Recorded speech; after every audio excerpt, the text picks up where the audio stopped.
আসসালামু আলাইকুম বন্ধুরা, কেমন আছেন আপনারা সবাই? আমি আল্লাহর অশেষ রহমতে অনেক ভালো আছি, আলহামদুলিল্লাহ। তো এখন হচ্ছে রাত 9:30 বাজে। বাসায় বিদ্যুৎ নেই, যার কারণে হাঁটতে বের হয়ে গেলাম আমি আর আমার দুইটি মেয়ে নিয়ে। ভাবলাম যে একটু বাহির থেকে হেঁটে আসি। আমাদের চারপাশটা যেহেতু অনেক খোলামেলা আছে, তো বের হয়ে দেখি বাহিরে প্রচুর বাতাস। বাহিরের হাওয়া বাতাস 2 মিনিট গায়ে লাগালেই অনেকটা শান্তি ফিরে আসে, শরীর শীতল হয়ে যায়, মনটা ঠান্ডা হয়ে যায়। এই তো বন্ধুরা, প্রচুর বৃষ্টি হয়েছে, রাস্তাঘাট ভিজে আছে। তো আমি হচ্ছে অনেকক্ষণ ঘোরাফেরা করলাম, এবার চলে যাব বাসায় যেয়ে খেয়ে দিয়ে ঘুমিয়ে যাব। তো এখন হচ্ছে সকালবেলা ঘুম থেকে উঠে নামাজ কালাম পরে বিছানা গুছগাছ করে নিলাম। তা আমার ছোট মেয়ে একটা রুম ঝাড়ু দিয়ে দিচ্ছে, এই যে দেখুন। তার আগের বিছানাটা আমি গুছিয়ে নিয়েছি। তো এবার হচ্ছে নাস্তা রেডি করে নেব। কি খাবো বুঝতে পারছি না। সকাল হলে একটা চিন্তা ঢুকে গৃহিণীদের মাথায় যে আজকে আমি কি নাস্তা তৈরি করব, কি বানাবো, সবাইকে কি খেতে দিব। তো যাই হোক, আমার মাথায় আইডিয়া এসেছে আমি এবার খিচুড়ি রান্না করব। খিচুড়ি রান্নার জন্য প্রথমে আমি পানি ফুটাতে দিয়েছি ইন্ডাকশানে। তো এবার আমি হচ্ছে চাল আর ডাল ধুয়ে দিয়ে দিলাম। পানিটা ফুটিয়ে নিলে একটু বেশি ভালো হয়। তো দিয়ে এবার হচ্ছে লবণ দিয়ে আমি ঢাকনা দিয়ে ঢেকে রাখবো বলক না ওঠা পর্যন্ত। তো আমি এখানে হচ্ছে লবণ দিয়ে দিচ্ছি পরিমাণ মতো, তাহলে তাড়াতাড়ি সিদ্ধ হয়ে যাবে চাল ডাল। তো খিচুড়ির জন্য চাল ডাল বসিয়েছিলাম, তো এগুলা সিদ্ধ হয়ে গেছে। এবার আমি ঢাকনা উঠিয়ে একটু নেড়ে চেড়ে দেব।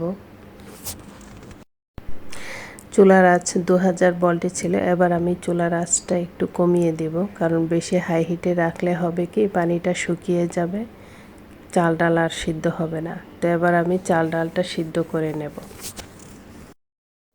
বন্ধুরা, আমি সবসময় যেভাবে খিচুড়ি রান্না করে থাকি, আজকে আমি সেভাবে রান্না করব না। আজকে আমি একটু অন্যরকমভাবে খিচুড়িটা রান্না করব। প্রথমে আমি চাল ডাল লবণ দিয়ে সিদ্ধ করে নিয়েছি। এবার আমি আলাদা করে মশলা বাগার দিয়ে তারপরে ঢেলে দেব।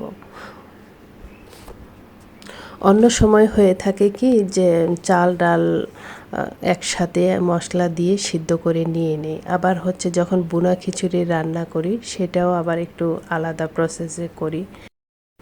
এবার আমি বাগার দেওয়ার জন্য মশলাটা রেডি করে নেব। প্রথমে আমি পরিমাণ মতো তেল দিয়ে নিয়েছি। এবার আমি দিয়ে দিলাম পেঁয়াজ কুচি, তারপরে দিয়ে দিলাম কাঁচামরিচ কুচি। কাঁচামরিচ আমি চাল ডাল সিদ্ধ করার সময় দিয়ে দিলেই বেশি ভালো হতো।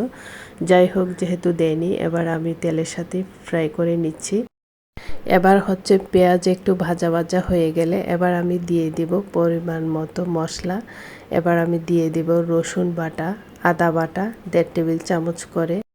এবার আমি দিয়ে দিব গরম মশলা 3 থেকে 4টি ছোট এলাচ, 3 টুকরো দারচিনি, 2টি তেজপাতা, 2টি লবঙ্গ। এগুলো দিয়ে এবার আমি মশলাটাকে ভালো করে ভেজে নেব। ভেজে নেওয়া হয়ে গেলে এবার আমি দিয়ে দেব গুঁড়া মশলা। প্রথমে দিয়ে দিলাম হলুদের গুঁড়া 1 টেবিল চামচ, দিয়ে দিলাম মরিচের গুঁড়া 1 টেবিল চামচ, দিয়ে দিলাম জিরার গুঁড়া 1 টেবিল চামচ, দিয়ে দিলাম 1/2 টেবিল চামচ ধনিয়ার গুঁড়া। তো বন্ধুরা, আপনাদেরকে আমি রান্নাটি শেখাচ্ছি না, বাট আমি কিভাবে আজকে খিচুড়িটা রান্না করতেছি সেটাই আপনাদের সাথে আমি শেয়ার করতেছি।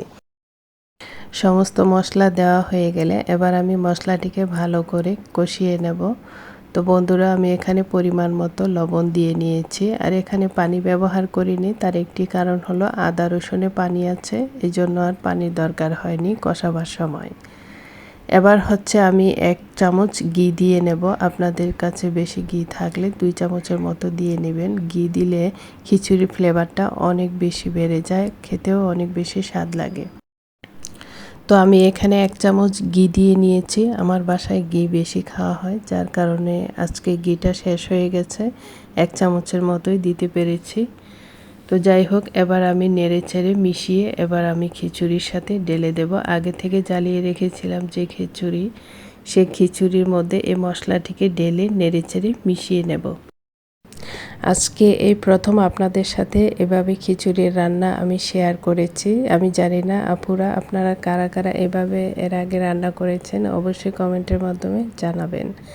আমি ঠিক এইভাবেই আরেকবার রান্না করেছিলাম, সেটি অবশ্য ভিডিও করিনি। তো আমার কাছে অনেক বেশি ভালো লেগেছিল এভাবে রান্না করার পর। তো আজকে ভাবলাম আপনাদের সাথেও শেয়ার করি এভাবে খিচুড়ি রান্নার প্রসেস। তো কেউ যদি রান্না করে থাকেন তাহলে অবশ্যই কমেন্টের মাধ্যমে জানাবেন। তো এই যে দেখুন, এবার আমি নেড়ে চেড়ে মশলাটি মিশিয়ে নেব। ওদিক দিয়ে চুলার আঁচ বাড়িয়ে দিয়েছি, চুলার আঁচ হাই হিটে করে এবার আমি ভালো করে বলক উঠিয়ে জ্বালিয়ে নেব আরও 2 থেকে 3 বার। এই তো আপুরা, এবার আমার খিচুড়ি রান্না সম্পূর্ণ হয়ে গেছে। এবার খাওয়ার পালা। আগে থেকে মাংস রান্না করা ছিল, এবার আমরা ওই মাংসের তরকারি দিয়ে খিচুড়িটা খেয়ে নেব। আসলে বাসায় মাঝে মধ্যে এত অলসামি লাগে যে আসলে এত বেশি বাড়াবাড়ি ঝামেলা করতে ইচ্ছে করে না, তাই আমি টেবিলেই নিয়ে আসছি হাঁড়ি শুদ্ধ। যাই হোক আপুরা, আপনারা যারা ভিডিওটি দেখছেন কিছু মনে করিয়েন না, আমি হাঁড়ি শুদ্ধ নিয়ে আসছি ডাইনিং টেবিলে। আসলে রান্না বান্না করার পর আর এত ঝামেলা করতে ইচ্ছে করে না, আর যদি এক হাতে সব কাজ সামলাইতে হয় তাহলে তো আর একটু বেশি কষ্ট হয়ে যায়। তো আমার ক্ষেত্রে তাই হচ্ছে। এবার আমি প্লেটে সার্ভ করে নিচ্ছি।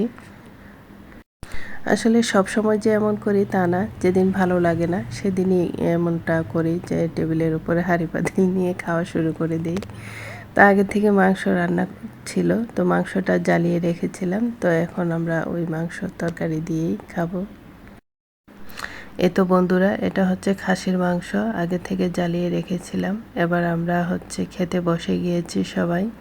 আসলে ক্যামেরার সামনে কেউ আসতে চায় না, লজ্জা পায়, আমিও আসতে চাই না। যাই হোক, আড়াল থেকে আপনাদের সাথে কথাবার্তা বলি, মাঝে মধ্যে অবশ্যই ক্যামেরার সামনে আসব। তো বন্ধুরা, আমার এই ভিডিওটি যদি আপনাদের ভালো লেগে থাকে তাহলে ভিডিওতে একটি লাইক দিয়ে সম্পূর্ণ ভিডিওটি কন্টিনিউ করবেন। বন্ধুরা, আপনাদের মূল্যবান মতামত জানাতে ভুলবেন না, সুন্দর একটি কমেন্ট করবেন কেমন লেগেছে ভিডিওটি। আর আমার এই ভিডিওটি যদি আপনাদের ভালো লেগে থাকে তাহলে চ্যানেলটিকে সাবস্ক্রাইব করে পাশে থাকা বেল আইকনটি ক্লিক করে রাখতে পারেন, তাহলে আমার নিত্য নতুন সমস্ত ভিডিও পেয়ে যাবেন আপনারা। তো আজকের মতো বিদায় নিচ্ছি এখানেই। সবাই সুস্থ থাকবেন, ভালো থাকবেন। আল্লাহ হাফেজ।